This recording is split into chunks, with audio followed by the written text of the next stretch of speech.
This morning on Today's Health, the truth about vitamins. About half of American adults routinely take vitamins or dietary supplements in hopes of maintaining a healthy diet and warding off disease. But do they really work, or are they wasting your money? Dr. David Katz is an associate professor at Yale Medical School. Dr. Katz, good morning. Good morning, Natalie. And a lot of us, I mean, we said 50% take a vitamin daily, right, a multivitamin daily. Are we saying that the research is there that shows you actually really don't need that?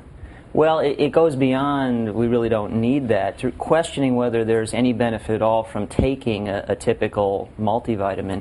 I think we all fell in love with vitamin supplementation in the early days of the 20th century when we were identifying deficiency syndromes and recognized the power of vitamins. But then the other issue is we are a quick fix, silver bullet society. So maybe I don't have to eat well. Maybe I don't have to exercise. Maybe I can just take a multivitamin.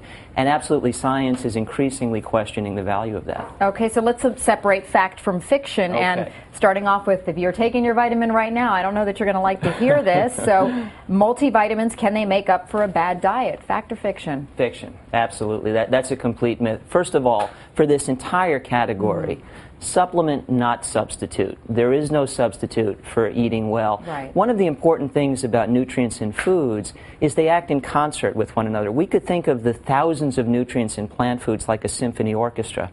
There's an interesting category of supplements called whole food-based supplements that try to preserve that harmony. But what we've done with multivitamins is we just select nutrients out. Well, that'd be like maybe taking, one musician from a jazz ensemble, one from a rock band, one from the symphony orchestra. You put them together, you get noise. And most of the evidence suggests that the way we're bundling nutrients together is not producing benefit, certainly not a substitute for healthy eating. Okay, what about, speaking not producing benefit, what about warding off disease? Because you hear that claim a lot. So myth or fact, taking vitamins can protect against heart disease and even cancer? Unfortunately, the evidence to date is almost always no. That's a myth as well. And in fact, we've looked in particular at antioxidant nutrients. Studies have looked specifically at various combinations of antioxidant nutrients to prevent heart disease and cancer. None of them has shown a benefit other than in populations that are overtly nutrient deficient, in rural China, for example. And some of them have even hinted that nutrients like beta-carotene, when you isolate them, can increase cancer risk. Well, in fact, there's a new study out of Sweden that it's possibly linking breast cancer to taking multivitamin pills. Exactly. What can you tell us about that? Yeah, 35,000 women in Sweden followed for 10 years. And it's an observational study. Basically, the women were asked, do you take a multivitamin, yes or no? And over that 10 years, they observed who got breast cancer, who didn't.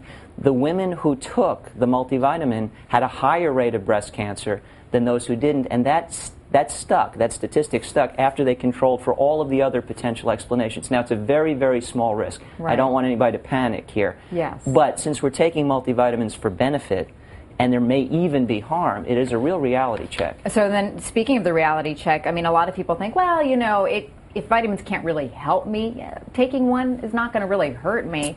So can it hurt you? Absolutely. Once you take nutrients up into the realm of high doses, what we call pharmacologic doses, they are acting with our enzyme systems, they're acting with our metabolism, and they're at a dosing range that makes them more like drugs. In fact, some vitamins, some nutrients are actually used as medication, like niacin to treat high triglycerides. Anything with the power to do good has the power to do harm, and as the study with multivitamins suggests, potentially increasing the risk of breast cancer in women, well, clearly that's a harm. Okay, so some supplements, though, are worth taking. Important to point out the ones that you do Absolutely, recommend. Natalie. Let's not throw out the baby with the bathwater here. Again, I'm very intrigued by supplements that preserve the balance of nutrients in foods, whole food-based supplements. There's clear evidence supporting supplementation with vitamin D.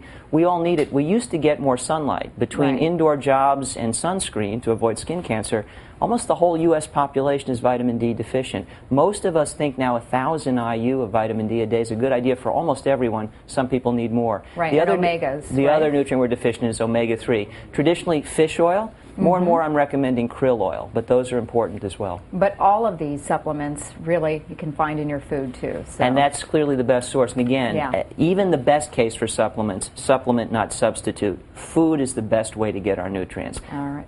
And that's a list right there of where you should be eating your vitamins. Mostly plants, plants. Foods close to nature. Exactly. Dr. David Katz, we're out of time this morning, but thank you so much. Great Pleasure, information. Natalie. By the way, you can read more about this in this month's issue of Reader's Digest.